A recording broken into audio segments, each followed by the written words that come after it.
Now that we're a couple of days out from the storm, you touched on already, why is patience so critical on so many levels at this point?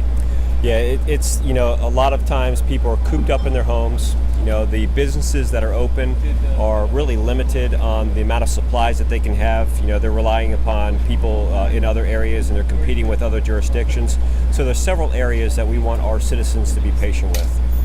First and foremost, in their own homes with their own families. Obviously, many are without power, and you look at, after just a couple of days, how dependent we as a society become on those necessities. Food and water and all of those things. So we're working right now with Duke Energy. We're working with the leadership of Florida Power. They have been out there working seamlessly with us. They're doing the best they can. So we encourage people that during the heat of the day, try to get out, either outside, it's a little bit cooler outside in a shaded area, or try to go to some of those establishments that are open, whether it's a shopping mall or somewhere else, just to get out of there. Cools also off a little bit at nighttime where people can open their windows. And those who are using generators, we've been working closely with the fire department to ensure that everybody is aware of the dangers associated with carbon monoxide and the positions of those generators. Make sure you have a long enough extension cord. Make sure that you're only using those things while you're there. You're not leaving it unattended and all of those things. But patience is key. I personally went into a restaurant last night and picking up some food, and they said, our orders are delayed 300% longer than what they normally would be.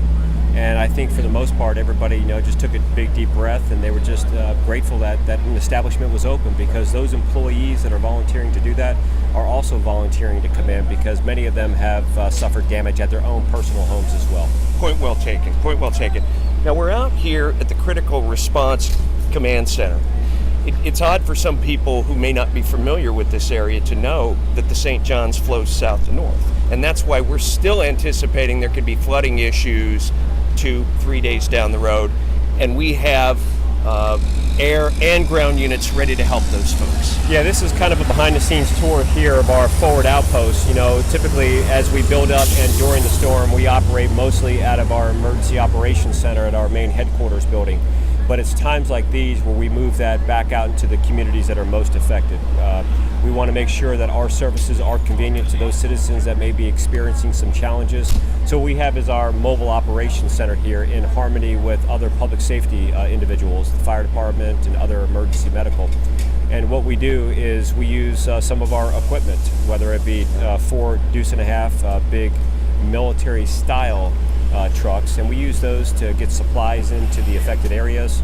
We use those to help evacuate citizens. I mean, some of the Facebook posts that we put out, and we've put out some through the more mainstream media, show some of these evacuations and some of these support efforts going in. And then we also do surveillance from the air. If those individuals that are stranded, we always caution them not to get out there and start wading in the water, because you typically can't see what's below. Especially kids. And sometimes people will look at this and think that, okay, this is an opportunity to have some fun, but I don't need to tell the residents in Geneva and the more rural areas of our community the hazards of snakes and alligators, because when that water comes up, and really to explain a little bit about that water, it's almost like a funnel.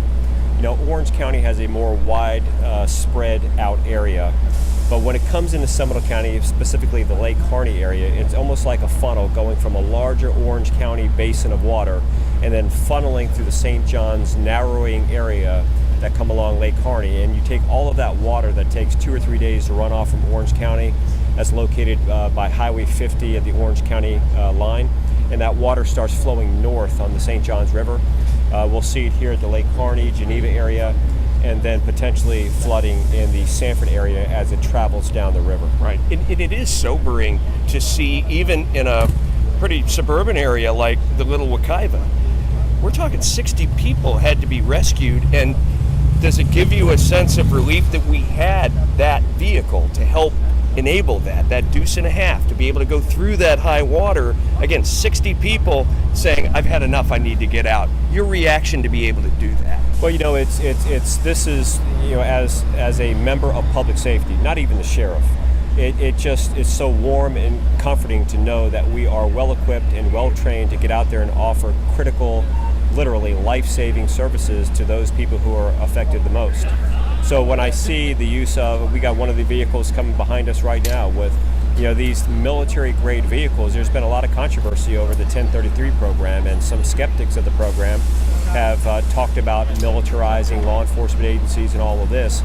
But you can see from the videos that we have these vehicles striped as a sheriff's office vehicle, and we use these vehicles for critical life-saving operations to be able to help people with the evacuation of their homes, to be able to comfortably deliver supplies to the area, and even in the height of the storm, using some of these types of vehicles to respond to situations where less equipped organizations could not even get out there and do that. So, as sheriff, I could not be more proud of the men and women of this organization.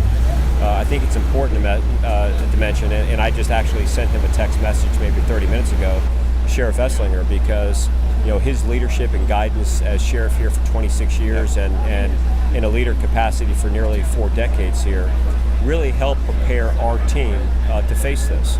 We never questioned what we needed to do in order to provide the most customized services to our citizens who are in need. Like this, we're out here 24 hours a day, 7 days a week now until this emergency and critical incident subsides. We have sandbag operations. We've told citizens if you need to leave your home and you're in a flooded area, we don't want you having to grab a boat or wade out in the water. We will take our vehicles in there and get you out. It's just simply what we do. And another interesting thing, and it came out at a recent news briefing, is we're also repurposing sandbags, and starting with sandbags that are distributed to the men and women of the Seminole County Sheriff's Office. Many of our members prepared their own homes with sandbags and were not directly affected by flooding. Right. And one of the most generous things to do is to take whatever supplies that you have and pass them along to somebody else. So we have constant and ongoing operations, taking those sandbags, loading them on trailers, and this literally is some heavy lifting. Our folks are grabbing those sandbags that are wet, moving them out. We're using inmate labor to assist with a lot of that. They're doing a great job to getting out here and working back to help support our efforts as well.